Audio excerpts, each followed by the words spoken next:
नमस्कार। प्राइम न्यूजमा स्वागत छ। म दृष्टिबाणी धिताल। म संगीता कटुवाल। सुरु गरौं अहिलेसम्मका हेडलाइन्सबाट।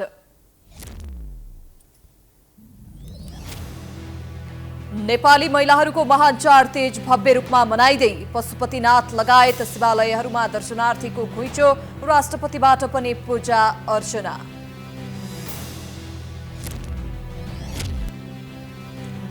चुनाव नजिकिएसँगै दलहरू फेरि घोषणा पत्रको गृह कार्यमा। विगतमा गरेका अधिकांश बाचा अपुरै, पूरा गर्न सक्ने मात्र योजना ल्याउन दबाव। एमाले र राप्रपा बीच तालमेल।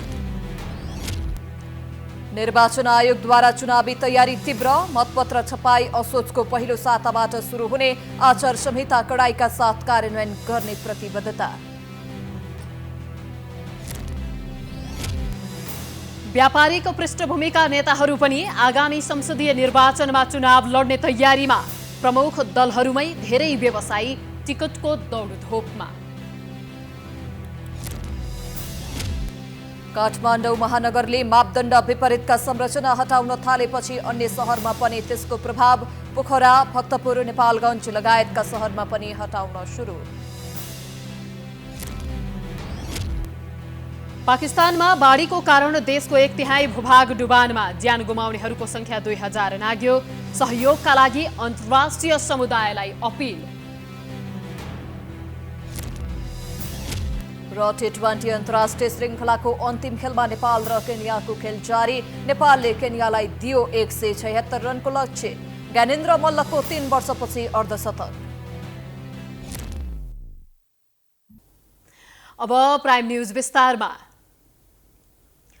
भाद्र शुक्ल तृतीयाका दिन मनाइने हरितालिका तीज पर्वका अवसरमा देशभरका शिवालयहरूमा दर्शनार्थीहरूले भगवान शिवको दर्शन गरी पूजा आजा गरेका छन्। पर्वका अवसरमा आज पशुपतिनाथसँगै उपत्यकाका गोकर्णेश्वर, डोलेश्वर लगायत देशभरका शिव मन्दिरमा पनि भक्तजनको घुइँचो थियो। देशभरका शिवालयमा व्रतालु महिलाको भिड लागेको थियो। एक रिपोर्ट। भाद्र शुक्ल तृतीया अर्थात् हरितालिका तीज सनातन धर्मावलम्बी महिलाहरूले उमा महेश्वरको व्रत तथा पूजा आराधना गरी मनाएका छन्। तीजको दिन महिलाहरूले बिहान सबेरै उठी स्नान गरी दिनभर व्रत बस्ने र उमा महेश्वरको आराधना गर्ने परम्परा छ। श्रीमानको मात्रै भन्छन् सबैजनाले, तर श्रीमानको मात्रै होइन, शिवजीको पनि हो। शिवजी पछि श्रीमान सबै भक्तहरूको होइन, सबैको एकदम राम्रो लाग्छ। मलाई एकदम विश्वास लाग्छ पशुपतिनाथ भोलेनाथको। एउटा रीतिरिवाजले मनाउनु पर्छ जस्तो लाग्छ मलाई चाहिँ, र हाम्रो सदियौँ पुर्खादेखि नै चलिआएको यो रीतिरिवाज हो जस्तो लाग्छ मलाई चाहिँ तीज चाहिँ।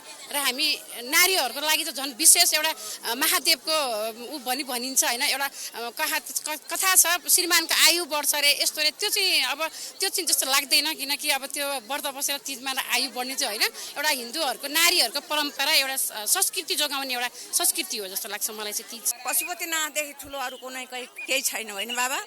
जयसम्म भोलेनाथ आज ठुलो चाड हो हाम्रो महिलाको, पुरुषको लागि, परिवारको लागि, भगवानको लागि। आज व्रत बस्ने दिन हो, धेरै ठुलो चाड हो। हिमालय र मेनकाकी पुत्री पार्वतीले निराहार व्रत बसी कठिन तपस्या गरेको र महादेव पति पाएको पौराणिक कथा अनुसार नै यसरी व्रत बस्दा मनोआकांक्षा सिद्ध हुने जनविश्वास रहेको छ।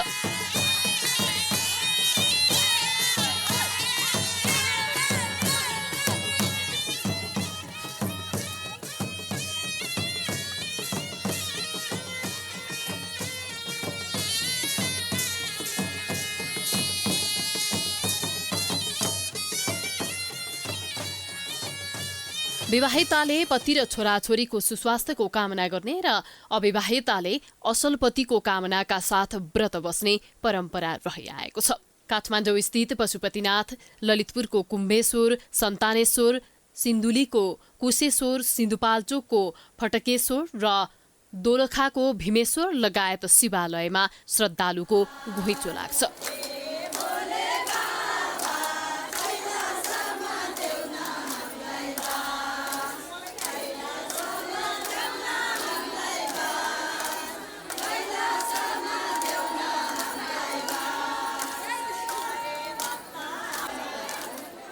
तीजका लागि माइतीले चेलीबेटीलाई निम्तो गर्ने, सम्भव भएसम्म सबै दिदीबहिनीहरूलाई एकै थलोमा जम्मा गराउने, अघिल्लो दिन बेलुकी दर खाने गर्दछन्। नाचगान गरी घर व्यवहारमा पाएका दुःख कष्ट पोखेर नाचगान गरिन्छ। तीजका बेला सौभाग्यका सूचक व्राता वस्त्र तथा आभूषण लगाउने चलन छ। यसैबीच तीजको अवसरमा राष्ट्रपति विद्यादेवी भण्डारी र प्रधानमन्त्री शेरबहादुर देउवाले शुभकामना व्यक्त गरेका छन्। राष्ट्रपति भण्डारीले तीजले सामाजिक सांस्कृतिक एकता तथा पारिवारिक सम्बन्धहरू थप सुमधुर बनाउने बताएकी छन्। तीजको अवसरमा आज स्वदेश तथा विदेशमा बस्ने नेपाली महिला दिदीबहिनीहरूलाई शुभकामना सन्देश दिँदै उनले यस पर्वले समाजका हरेक क्षेत्रमा महिलाको समान पहुँचलाई अझ सशक्त रूपमा अघि बढाउन, सामाजिक सांस्कृतिक एकता तथा थप पारिवारिक सम्बन्धहरू थप मधुर हुनुपर्ने विश्वास व्यक्त गरिन्। यस्तै प्रधानमन्त्री देउवाले नेपाली धार्मिक एवं सांस्कृतिक पर्व र परम्परालाई संरक्षण एवं सम्वर्धनका लागि सरकार प्रतिबद्ध रहेको बताएका छन्। उनले स्वदेश तथा विदेशमा रहेका सम्पूर्ण नेपाली दिदीबहिनीमा सुस्वास्थ्य, दीर्घायु तथा प्रगतिका लागि शुभकामना व्यक्त गरेका छन्। प्रधानमन्त्री देउवाले सांस्कृतिक पर्व हरितालिका तीजले नेपाली समाजमा विद्यमान लैङ्गिक, जातीय र वर्गीय त्यसैगरी सबै किसिमका असमानताहरूको अन्त्य गर्ने विश्वास पनि व्यक्त गरेका छन्।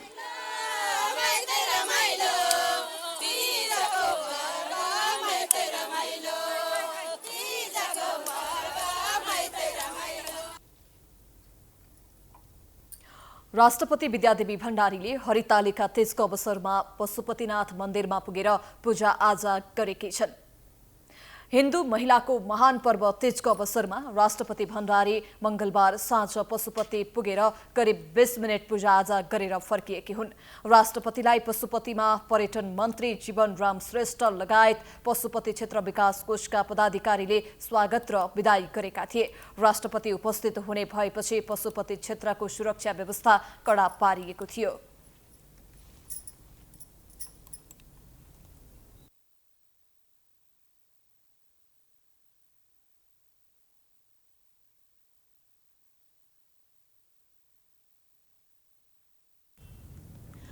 राजनीतिक दलहरूले चुनावमा जाँदा आफ्नो कार्ययोजना अर्थात् घोषणापत्र मार्फत देश बनाउने प्रतिबद्धता सार्वजनिक गर्छन्।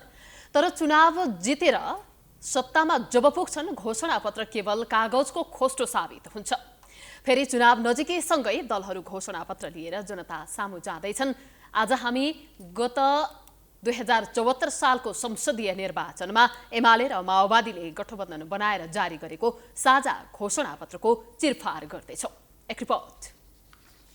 हालको एमाले र नेकपा माओवादी केन्द्रबीच वाम गठबन्धन गरेर 2074 सालको संसदीय निर्वाचनमा भाग लिएका थिए, जसको परिणामस्वरूप उनीहरूले झण्डै 2/3 मत प्राप्त गरे र प्रधानमन्त्री बने केपी शर्मा ओली। आन्तरिक खिचतानीले ओली सरकार 3.5 वर्षमा नै ढल्यो भने एमाले र माओवादी आफ्नो बाटोमा लागे।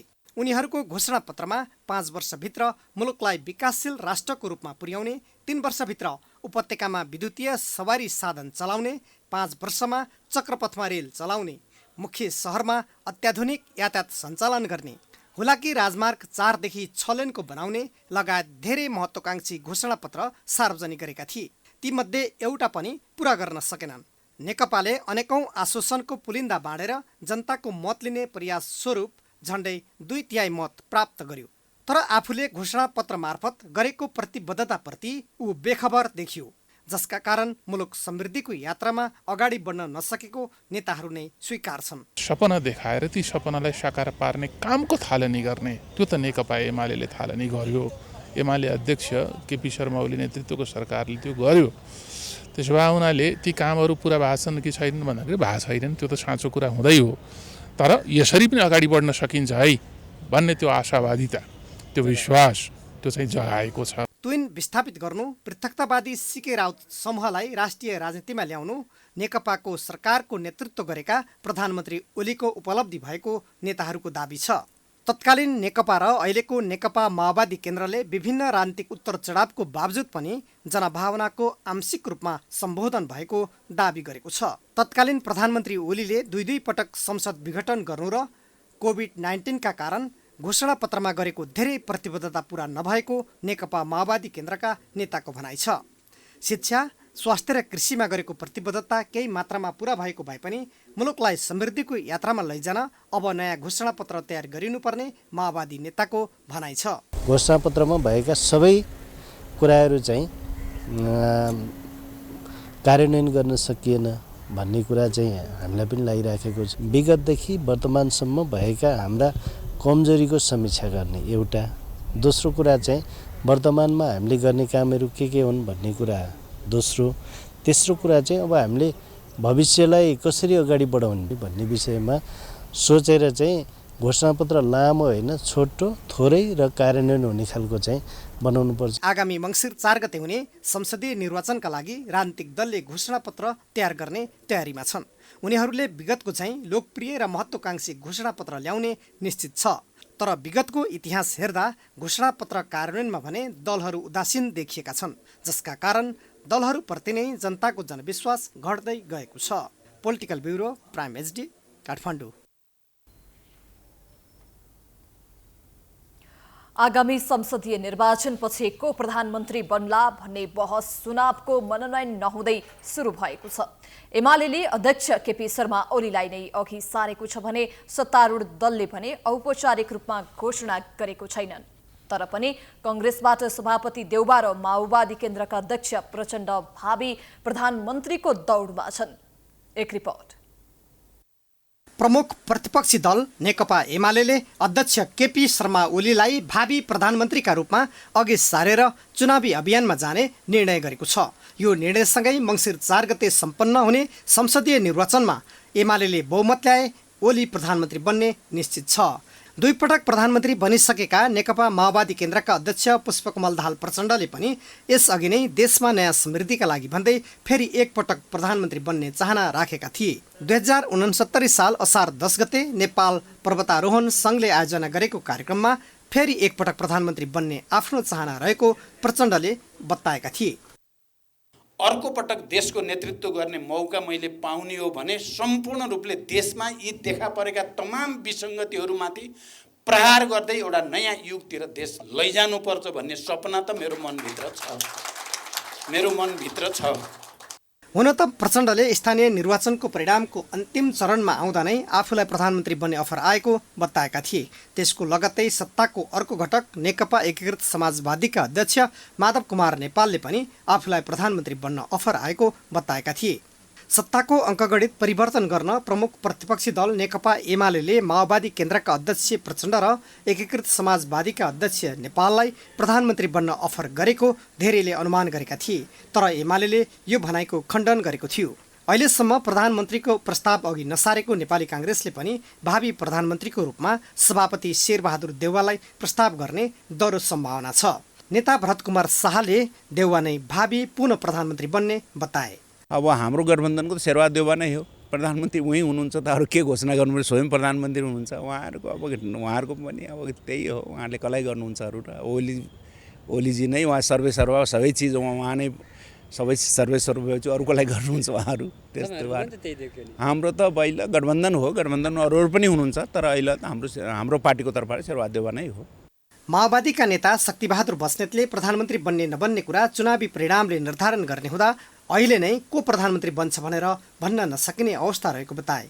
गठबन्धन पछि जनतामा जानुपर्छ, जनताले परिणाम दिन्छ, जनताले फैसला गर्छ, को कति सिट ल्याउने भन्ने कुरा त निर्वाचन परिणामपछि मात्र भन्न सकिने कुरा। अनि त्यसपछि प्रधानमन्त्री को हुने त्यसपछिको कुरा। यसैगरी असार 5 गते एक टेलिभिजन कार्यक्रममा नेपाली काङ्ग्रेसका महामन्त्री गगन कुमार थापाले समेत आफू प्रधानमन्त्री बन्न योग्य भएको बताएका थिए। सत्तारूढ नेकपा एकीकृत समाजवादीका नेता सोमप्रसाद पाण्डे निर्वाचनपछि को प्रधानमन्त्री बन्ने भनेर अहिले नै भन्न नसकिने बताउँछन्। 74 सालको निर्वाचनपछि शेरबहादुर देउवाले प्रधानमन्त्री हुन्छु भनेर सोच्नु भएको थिएन, तर बुझ्नुभयो हामीले कुनै बेला 2टा सिट मात्रै ल्याएको नारायणमान विजुछेको नेमकिपालाई प्रधानमन्त्रीको अफर पनि गरेका थियौँ कुनै बेलामा। यो राजनीतिमा यस्तो खालको खेल हुनसक्छ। कुनै ठाउँमा अब तपाईँ देशहरू हेर्नुभयो भने अत्यन्तै सानो सङ्ख्यामा आएको नेता पनि त्यो देशको प्रधानमन्त्री भएको छ। सत्ता, शक्ति, पैसा सहितको रवाफिलो कार्यकारी पद हत्याउन नेताहरूले कसरत सुरु गर्नुलाई स्वाभाविक मान्नुपर्ने कतिपयको भनाइ छ। यद्यपि एमाले बाहेकका राजनीतिक दलले औपचारिक रूपमा भावी प्रधानमन्त्रीको घोषणा भने गरिसकेका छैनन्। Political bureau prime HD Kathmandu. आगामी प्रतिनिधि सभा तथा प्रदेश सभा निर्वाचनमा प्रमुख प्रतिपक्ष दल नेकपा एमाले राष्ट्रिय प्रजातन्त्र पार्टीसँग तालमेल गर्ने भएको छ। नेपाली कांग्रेस नेतृत्वको सत्तारूढ गठबन्धन विस्तारित बलियो बन्दै गएपछि दबावमा परेको एमाले राप्रपासँग तालमेल गर्ने लगभग निश्चित भएको हो। केही दिन अघि दुई पार्टीका अध्यक्ष बीच भएको भेटवार्तामा सैद्धान्तिक सहमति भएको बताइएको छ। अहिले पार्टीका दोस्रो तहका नेताहरूको पनि संवाद चलिरहेको छ। एमाले र राप्रपाले मिलेर चुनाव लड्ने निश्चित भए पनि मोडालिटी भने बनाउन बाँकी छ। एमाले र राप्रपा तालमेल निश्चित भएर त्यसमा अन्य साना दलहरू पनि जोडिने बारे छलफल भइरहेको छ। राप्रपासँगै राप्रपा नेपाल, विवेकशील साझा पार्टी, मिश्र समूह, त्यसैगरी सिके नेतृत्वको जनमत पार्टी लगायत दल एमालेसँग तालमेलका लागि कसरत गरिरहेका छन्।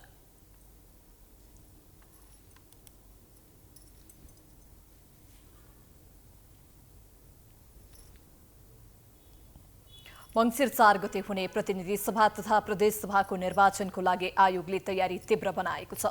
निर्वाचन आउन 82 दिन मात्र बाँकी भएको अवस्थामा निर्वाचन आयोगले बजेट व्यवस्थापन, जनशक्ति परिचालन, आवश्यक सामग्रीको खरिद लगायतका काम गरिरहेको छ। एक रिपोर्ट।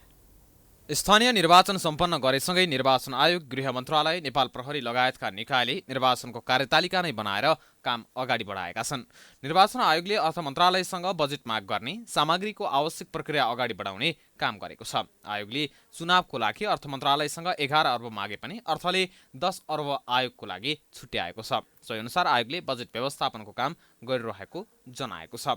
आयोगले उक्त बजेटबाट मतपत्र छपाई, ढुवानी, निर्वाचनमा खटिने कर्मचारी र सुरक्षाकर्मीको भत्ता लगायतमा खर्च गर्नेछ। आयोगले निर्वाचनमा खटिने कर्मचारीलाई तलबको 100% भत्ता, दैनिक खाजा खर्च, अन्य विविध खर्चको लागि कार्यविधि नै बनाएर आयोग अगाडि बढेको छ। त्यस्तै मतदाता नामावली पनि अद्यावधिक गर्ने काम आयोगले गरिरहेको छ। मतपत्र छपाई भने असोज 3 गतेपछि मात्र सुरु हुनेछ। यद्यपि कागज खरिद लगायत चुनावलाई आवश्यक हुने 57 किसिमका सामग्रीको खरिदको लागि आयोगले भदौ 1 गतेदेखि नै टेन्डर आह्वान लगायतका काम गरिरहेको छ। निर्वाचनको लागि 57 प्रकारका चाहिँ सामग्री, निर्वाचन सामग्री चाहिन्छ।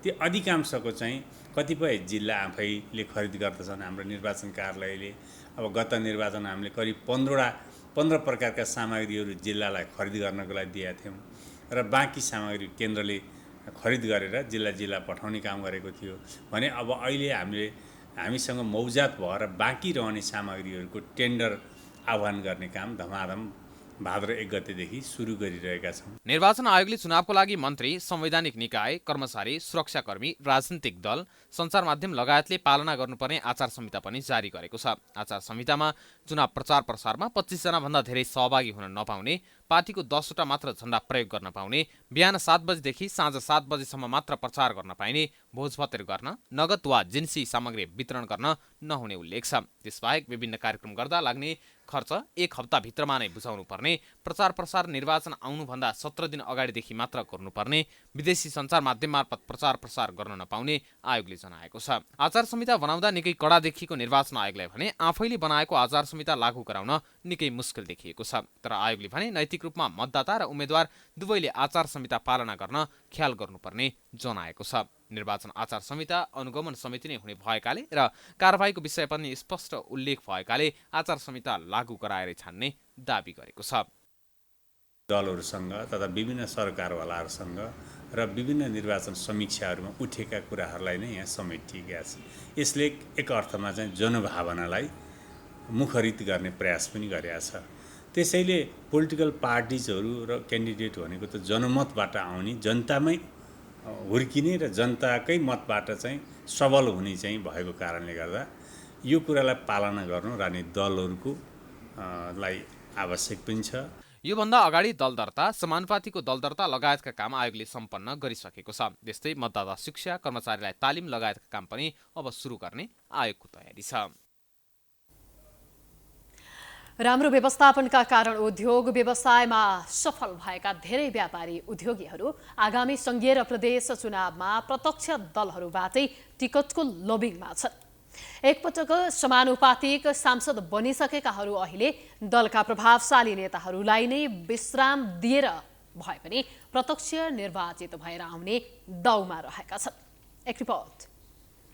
उसो त व्यापारी घराना पहिले राजनीतिप्रति आकर्षित नै थिएन भन्ने होइन, तर पहिलो संविधान सभामा धेरै व्यापारीहरू करोडौं रकम खर्च गरेर संसद छिरे। नेकपा एमालेबाट विनोद चौधरी, मालेबाट राजेन्द्र खेतान, सद्भावना पार्टीबाट मोतीलाल दुगड लगायतका व्यवसायीहरू पहिलो संविधान सभा सदस्य बनेका थिए।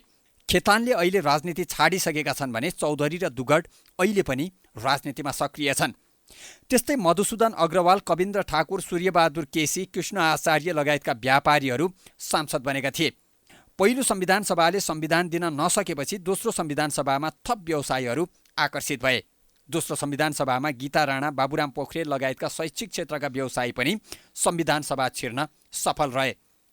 विक्रम पाण्डे, जीव छिरिङ लामा, जयराम लामिछाने, जनार्दन ढकाल र बहादुर सिंह लामा क वर्गका ठेकेदार हुन्। उनीहरू पहिलेदेखि नै राजनीतिमा आबद्ध छन्। त्यस्तै मेन पावर कम्पनी सञ्चालकहरू एलपी सावा लिम्बू, महेन्द्र शेरचन, तिलकबहादुर राणाभाट र टेकबहादुर गुरुङ पनि पहिलेदेखि नै दलका कार्यकर्ता रहिआएका छन्। हेमराज तातेड सानैदेखि काङ्ग्रेस कार्यकर्ता थिए, पछि उनी मधेसी दलमा आबद्ध भए। रियल इस्टेट व्यवसायीका नेता इच्छाराज तामाङ एमाले कार्यकर्ता हुन्, जो अहिले जेलमा छन्। दिव्यमणि राज भण्डारी, वीरेन्द्र कुमार कनौडिया लगायतका व्यवसायी पनि पहिलेदेखि नै सम्बन्धित दलका कार्यकर्ता हुन्। महेश जाजु, सुरेश प्रधान, राजकुमार गोल्छा, चिरञ्जीवी निधि तिवारी लगायत पनि स्थानीय व्यापारी सङ्गठनको नेतृत्वबाट माथि उठेका व्यवसायी हुन्। पूर्वका मेडिकल कलेज सञ्चालक बसुरुद्दिन अन्सारी, मध्यपश्चिमका मेडिकल कलेज सञ्चालक सुरेश कनौडिया पनि राजनीतिमा त्यत्तिकै सक्रिय छन्। केही व्यवसायीहरू अहिले पनि राजनीतिमा सक्रिय छन् भने केहीले राजनीतिबाट विश्राम लिइसकेका छन्। तर जे जति व्यवसायीहरू अहिले राजनीतिमा छन् उनीहरू थप शक्तिशाली बनेका छन्। उनीहरू नीतिगत रूपमा हस्तक्षेप गर्न मात्रै सफल भएका छैनन्, उनीहरूमध्ये धेरै पार्टीको आन्तरिक निर्णयमा समेत हस्तक्षेप गर्ने हैसियतमा छन्। एकपटक समानुपातिक सांसद बनिसकेकाहरू दोस्रो पटक समानुपातिकमा दोहोरिन नपाउने व्यवस्थाका कारण नेपाली काङ्ग्रेसमा रहेका कतिपय व्यावसायिक पृष्ठभूमिका नेताहरू यो पटक प्रत्यक्ष निर्वाचनका माध्यमबाट सांसद बन्ने रणनीतिमा छन्। आगामी निर्वाचनमा काङ्ग्रेसबाट विनोद चौधरी नवलपुर, उमेश श्रेष्ठ चितवन, देवी भट्टचन्द बागलुङबाट आकाङ्क्षी छन्। त्यस्तै महेश जाजु, दिव्यराजमणि भण्डारी, बहादुर सिंह लामा पनि आकाङ्क्षी छन्। त्यस्तै एमालेबाट दुर्गा प्रसाई पनि सांसदका आकाङ्क्षी हुन्। सामाजिक प्रतिष्ठा पनि बढ्ने र नीतिगत तहमा प्रभाव पनि पार्न सकिने भएकाले उनीहरू राजनीतिमा सक्रिय रहेको देख्न सकिन्छ। व्यापारी पृष्ठभूमिका मान्छेहरू यदि उनीहरू राजनीतिकरण भएका छन्, पार्टीकरण भएका छन्, राजनीतिक संस्कृतिमा ढलेका छन् भनेदेखि उनीहरू आउनलाई अन्यथाहरू मानिँदैन। समाजका एउटा वर्गको प्रतिनिधिहरू स्वाभाविक हुन्छ र कुनै पनि व्यक्तिहरू राजनीतिबाट टाढा हुँदैनन्। विद्यार्थी, किसान, व्यापारी, शिक्षक अथवा समाजको हरेक हिस्सा चाहिँ राजनीतिक हुन्छ, तर राजनीतिक संस्कृतिबाट आएको छ कि राजनीतिलाई कर्पोरेटीकरण गर्न आएको छ, यो मूल प्रश्न हो। व्यवसायीहरू राजनीतिमा आउनुका नकारात्मक पक्ष मात्रै होइन, यसका सकारात्मक पाटाहरू पनि छन्। राम्रो व्यवस्थापनका कारण व्यवसायमा सफल दरिएका उनीहरूको त्यही व्यवस्थापकीय क्षमताबाट दलहरूले देशको सही व्यवस्थापन कसरी गर्ने भनेर सिक्न सक्छन्। दलहरूले उनीहरूका अनुभवलाई उपयोग गर्न सक्छन्। तर राजनीतिमा यही गतिमा व्यापारीहरूको सङ्ख्या बढ्दै जाने हो भने सिद्धान्तको राजनीति गर्नेहरूका लागि संसद प्रवेश गर्न भने कठिन हुँदै जाने आकलन गर्न सकिन्छ।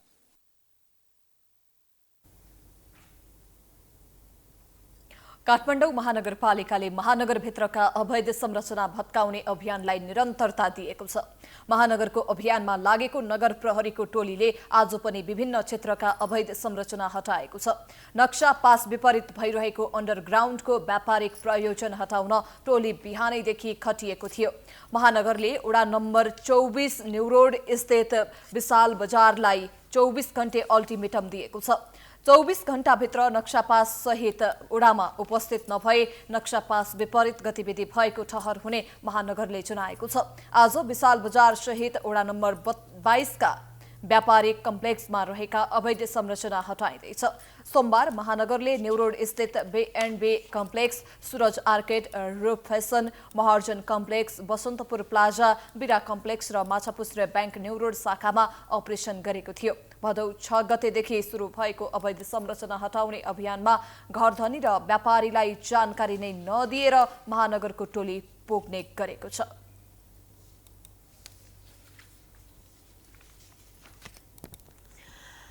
काठमाडौँ महानगरका मेयर बालेन शाहले सुरु गरेको अनधिकृत संरचना हटाउने अभियानको देशव्यापी प्रभाव पर्न थालेको छ।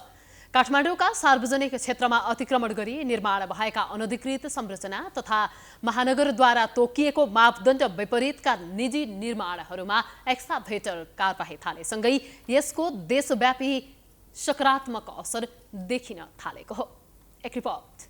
भक्तपुरको मध्यपुर थिमी नगरपालिकाले सार्वजनिक सूचना नै निकालेर 35 दिनभित्र अरनिको राजमार्ग र त्यस वरपरका अनाधिकृत संरचनाहरू हटाउन भनेको छ। मध्यपुर थिमी नगरपालिकाले जारी गरेको सूचनामा नगर क्षेत्रमा पर्ने अरनिको राजमार्ग, त्यसका सहायक मार्गहरू, भित्री सडकहरूमा मापदण्ड विपरीत निर्माण भएका र अतिक्रमण भएका संरचना 35 दिनभित्र नहटाए कानुनी कारबाही थाल्ने उल्लेख छ।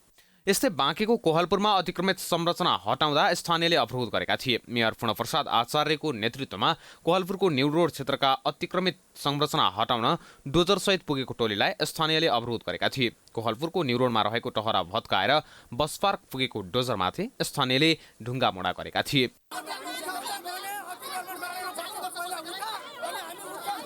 पहिलो चरणमा कोहलपुर नगरभित्र रहेका न्यू रोड, एनटिभी रोड र पुरानो बस पार्कको आसपासमा रहेका केही संरचनाहरू खाली गराउने अभियान सुरु छ। पोखरा महानगरपालिकाले पनि दोस्रोपल्ट सूचना निकालेर अनाधिकृत संरचना हटाउन आग्रह गरेको छ। पोखराले यस अघि पनि अनाधिकृत संरचना हटाउन भने पनि सम्बन्धितले अटेर गर्दै आएका थिए। काठमाडौँ महानगरमा बालेनले सपिङ मल लगायतले नक्सा विपरीत बनाएका अनाधिकृत संरचना हटाउन सुरु गरेपछि पोखराले दोस्रो पटक सूचना जारी गरेको हो। सडक छेउमा अनाधिकृत रूपमा निर्मित संरचना हटाउन धनगढी उपमहानगरपालिकाको कार्यालयले निर्देशन दिइसकेको छ। यसअघि हेरौडा उपमहानगरपालिका कार्यालयले पनि अनाधिकृत निर्माण गरेका संरचना खाली गर्न सूचना निकालिसकेको छ। सरकारले विश्व बैंक समूहको अन्तर्राष्ट्रिय विकास संस्थाबाट 17 अर्ब रुपैयाँ सहुलियतपूर्ण ऋण स्वीकार गर्ने निर्णय गरेको छ। मन्त्री परिषदको निर्णय सार्वजनिक गर्न मङ्गलबार सञ्चार मन्त्रालयमा आयोजित पत्रकार सम्मेलनमा सरकारका प्रवक्ता ज्ञानेन्द्र बहादुर कार्कीले डिजिटल नेपाल एक्सिलेन्सन परियोजनाका लागि 17 अर्ब रुपैयाँ सहुलियतपूर्ण ऋण स्वीकार गर्ने निर्णय गरिएको जानकारी दिए। बैठकले भदौ 24 गतेदेखि 26 गतेसम्म भुटानमा आयोजना हुने इसिमोडको 53औं बोर्ड अफ गभर्नरको बैठकमा सहभागी हुन राष्ट्रिय योजना आयोगका उपाध्यक्ष डाक्टर विश्वनाथ पौडेललाई स्वीकृति प्रदान गरेको छ भने G2G प्रावधान अन्तर्गत भारत सरकारसँग हस्ताक्षर भएको समझदारी पत्रमा भएको व्यवस्था बमोजिम मल खरिद गर्न समझदारीको बाँकी अवधिको जिम्मा कृषि सामग्री कम्पनी लिमिटेडलाई तोक्ने निर्णय गरेको प्रवक्ता कार्कीले बताए। त्यस्तै बैठकले चालू आर्थिक वर्षका लागि ऊर्जा, कृषि र वन मन्त्रालयका लागि विभिन्न पदमा अस्थायी दरबन्दी स्वीकृत गर्ने निर्णय गरेको उनले बताए। सञ्चालित विभिन्न आयोजनाका लागि कुल 50 राजपत्राङ्कित पदहरूको अस्थायी दरबन्दी स्वीकृत गरे। G2G प्रावधान अन्तर्गत भारत सरकारसँग हस्ताक्षर भएको समझदारी पत्रमा भएको व्यवस्था बमोजिम मल खरिद गर्न समझदारी पत्रको बाँकी अवधिको लागि कृषि सामग्री कम्पनी लिमिटेडलाई तोक्ने। त्यस्तै मन्त्री परिषदको बैठकले आगामी असोज 4 र 5 गते मुस्ताङमा हुने अन्तर्राष्ट्रिय पर्वतीय दिगो विकास वर्ष मुस्ताङ समेटमा विभिन्न 4 मुलुकका मन्त्रीहरूलाई आमन्त्रण गर्न स्वीकृति दिने निर्णय पनि गरेको छ।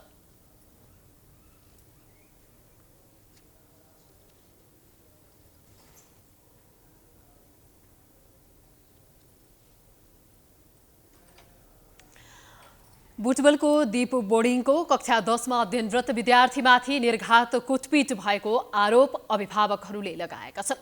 पीडित विद्यार्थीको अभिभावकले मङ्गलबार रिपोर्टर्स क्लब नेपाल लुम्बिनी प्रदेशको कार्यालय बुटवलमा पत्रकार सम्मेलनको आयोजना गरी उक्त घटनाबारे जानकारी दिएका हुन्। रूपन्देहीको तिलोत्तम महानगरपालिका वडा नम्बर 5 घर भएका जेनित रायमाझीलाई सोही विद्यालयका एक शिक्षकले निर्घात कुटपिट गरेर घाइते बनाएको र यस विषयमा विद्यालयका प्राचार्यलाई सोधपुछ गर्दा उल्टै गाली गलौज गरेको विद्यार्थीकी आमा चन्दा रायमाझी बताउँछिन्। मैले चाहिँ बाबु रुँदै आयो होइन, रुँदै भएर म स्कुल पढ्दैन भनौँ, अनि त्यसपछि मैले किन पढ्दैनस् त भनेर मलाई यस्तरी हाल्नुभयो सरले।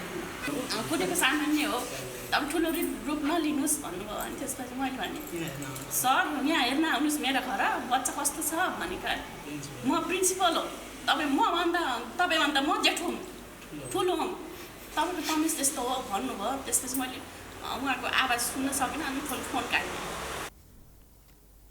त्यस्तै पत्रकार सम्मेलनमा पीडित विद्यार्थीका बुवा डेबी रायमाझीले विद्यार्थीलाई कुटपिट र यातना दिएर गरिने व्यवहार दीप बोर्डिङ स्कुलको नयाँ नभएको बताउँदै अन्य विद्यार्थीहरूलाई पनि त्यस्तै पढाउने हो कि एउटा बच्चालाई चाहिँ लट्ठी लिएर पिटेर गोरु जस्तै कुटेर त्यसको समाधान हुन्छ, त्यो उहाँले जान्ने कुरा होइन। हामीले त के भने हाम्रो बच्चा अब हामीलाई विभिन्न किसिमका ठाउँबाट थ्रेटेन आएको छ। अहिले यो थ्रेटेन मलाई पनि 5-6 ठाउँबाट फोन आएर धम्की आएको छ। यसको सुरक्षाको कसले प्रतिबद्धि गर्ने, जाममा धम्की आएको छ। अनि यसको जिम्मा उहाँले लिनुहुन्छ कि नै, र हामीले अब चाहिँ हामीले सुरक्षा निकायमा पनि हामीले यस्तो हो भने हामीले सुरक्षा निकायमा खबर गर्नुपर्ने बाध्य हुन्छ। पीडित विद्यार्थीले क्लास चलिरहेको बेलामा क्लासमा ध्यान नदिएको र मुसुक्क हाँसेको भन्ने न्युमा आफूलाई सरले कुटपिट गरेको बताएका छन्। सरले मलाई यस्तो भन्नु, बाहिर निस्कि त, बाहिर निस्कि भन्नुभयो। पछाडिदेखि लिएर मेरो गालामा झापड हान्नुभयो, यस्तो झापड हान्नुभयो, मलाई यता हान्नुभयो, मेरो कान टिन्न गऱ्यो। एकैछिन मैले थाहै पाएन, चस्मा खस्यो मेरो। त्यसपछि सरले मलाई बाहिर लतान्नुभयो, अनि व्हाइट बोर्डको छेउमा लानुभयो, फेरि 2 झापड हान्नुभयो। पत्रकार सम्मेलनमा नेपाल अभिभावक सङ्घका जिल्ला अध्यक्ष लोकनाथ गेवालीले 30 वर्ष अगाडिको जस्तै घोकन्ते रटन्ते शैली विद्यालयमा चलाउन नपाइने बताए।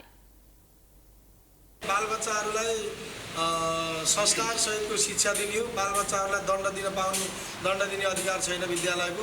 उनीहरूलाई मुस्कान सहितको शिक्षा दिन पर्ने हो।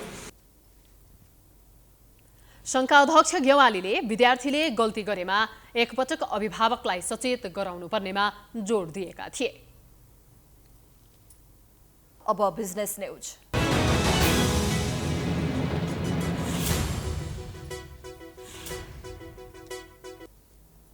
साताको तेस्रो कारोबारको दिन मंगलबार शेयर बजारमा एक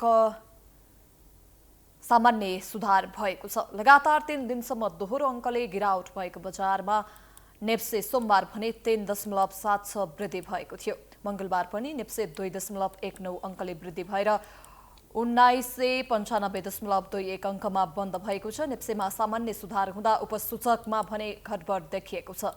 बैंकिङ, होटल तथा पर्यटन, हाइड्रोपावर, वित्त कम्पनी र बीमा उपसूचकमा गिरावट हुँदा विकास बैंक, लघुवित्त, उत्पादनमूलक लगायत उपसूचक भने बढेको छ। नेप्सेमा सुधार भए पनि कारोबार रकम भने घटेको छ। मंगलबार बजारमा 29,14,505 किता शेयर किनबेच हुँदा 1,01,95,17,000 को कारोबार भएको छ।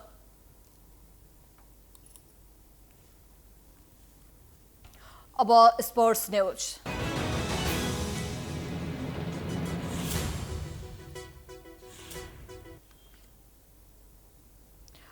नेपालले घरेलु टोली केन्या विरुद्धको 5 खेलको T20 अन्तर्राष्ट्रिय सिरिज जितेको छ। नैरोबी स्थित जिमखाना क्रिकेट मैदानमा मंगलबार भएको 5औं तथा अन्तिम खेलमा केन्यालाई 31 रनले हराउँदै नेपालले सिरिज 3-2 ले जितेको हो।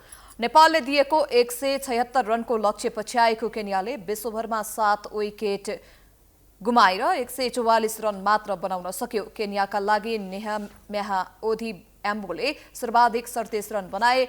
इरफान करिमले 28 रन जोड्दा कोलिन्स ओबुयाले 23 रन बनाए। कप्तान सेम एनगोचेले अभिजित 33 रन जोड्दा नेल्सन ओधियाम्बो 13 रनमा अभिजित रहे। नेपालका सन्दीप लामिछाने र बशीर अहमदले 2-2 विकेट लिए। करण केसी, आदिल आलम र दीपेन्द्र सिंह एरीले 1-1 विकेट लिए। त्यसअघि टस जितेर पहिले ब्याटिङ गरेको नेपालले 20 ओभरमा 7 विकेट गुमाएर 175 रन बनाएको थियो। नेपालका लागि पूर्व कप्तान ज्ञानेन्द्र मल्लले 59 रनको अर्धशतकीय इनिङ खेले। उनले 44 बलमा 5 चौका र 2 छक्का प्रहार गरे। ज्ञानेन्द्रको यो T20 अन्तर्राष्ट्रियमा दोस्रो अर्धशतक हो। अब नेपालले घरेलु टोलीसँग एक दिवसीय सिरिज खेल्नेछ। पहिलो एक दिवसीय खेल शुक्रबार, दोस्रो खेल शनिबार र तेस्रो खेल आगामी सोमबार हुनेछ।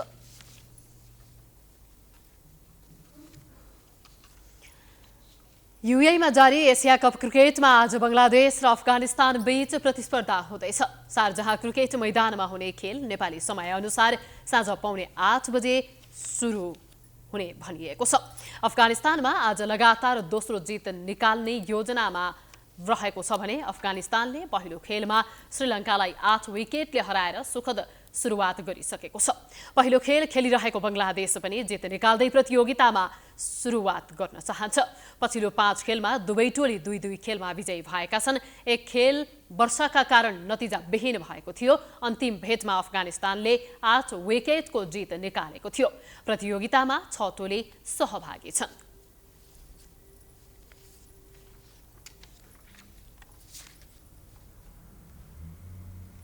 यो सँगै हामी समाचारको अन्त्यमा आइपुगेका छौं। जाँदा जाँदै हेडलाइन्स पुनः एकपटक। नेपाली महिलाहरूको महान चाड तेज भव्य रूपमा मनाइदै पशुपतिनाथ लगायत शिवालयहरूमा दर्शनार्थीको घुइँचो। राष्ट्रपतिबाट पनि पूजा अर्चना।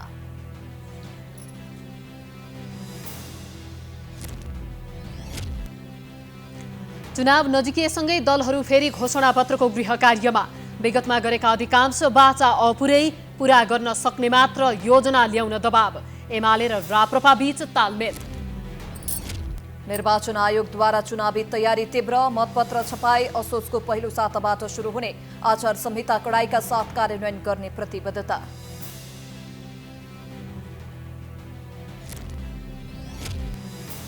व्यापारीको पृष्ठभूमिका नेताहरू पनि आगामी संसदीय चुनावमा चुनाव लड्ने तयारीमा।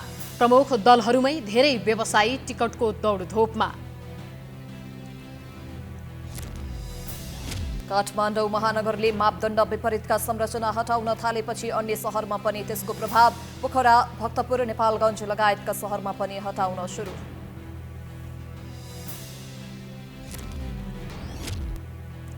पाकिस्तानमा बाढीको कारण देशको 1/3 भूभाग डुबानमा। ज्यान गुमाउनेहरूको संख्या 2000 नाग्यो। सहयोगका लागि अन्तर्राष्ट्रिय समुदायलाई अपील। र T20 अन्तर्राष्ट्रिय श्रृङ्खलाको अन्तिम खेलमा केन्या विरुद्ध नेपाल 31 रनले विजयी। केन्या 7 विकेट गुमाएर 144 रनमा सीमित। ज्ञानेन्द्र मल्लको 3 वर्षपछि अर्धशतक। प्राइम न्यूज अहिलेलाई सकियो। त्यसपछिको प्रस्तुति जनता जान्न चाहन्छन् कृषि धमलाको साथमा। हेर्दै गर्नुहोला प्राइम टाइम्स एसडी। नमस्कार।